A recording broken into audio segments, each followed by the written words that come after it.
Welcome all, dear learners. Today's topic is diesel cycle. Myself, Vishrant Borkar, lecturer in Mechanical Engineering Department, CSMSS College of Polytechnic, Aurangabad. So, let's talk about outcomes of this video. Today, you will learn you'll able to identify different thermodynamic processes involved in the diesel cycle.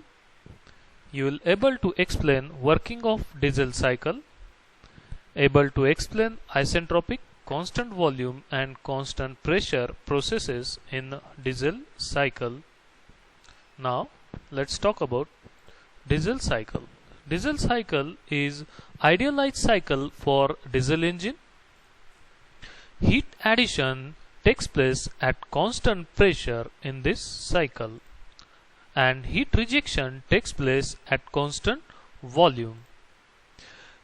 In it, fuel is ignited by heat generated during the compression of air in the combustion chamber, into which fuel is then injected.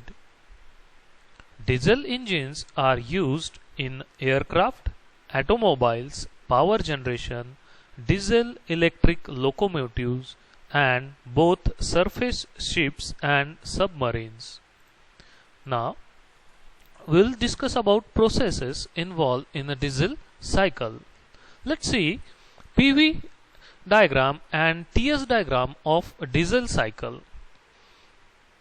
These two are indicates PV and TS diagram, in which all the processes are shown on a PV and TS graph. One by one we will discuss about processes involved in this cycle.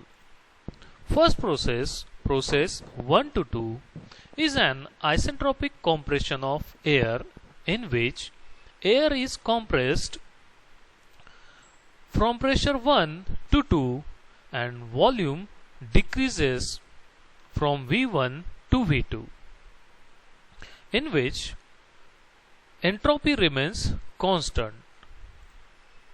Process 2 to 3 is heat addition at constant pressure, in which pressure remains constant, heat is added, that means fuel is burned during this process. After this process 3 to 4, isentropic expansion takes place, in which entropy remains constant, volume goes on increasing and pressure goes on decreasing.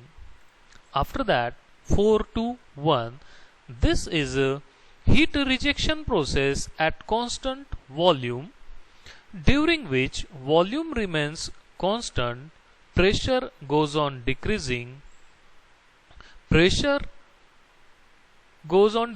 volume remains constant, and temperature goes on decreasing. So here diesel cycle ends. If you have any questions, you can ask me in the comment box. Thank you.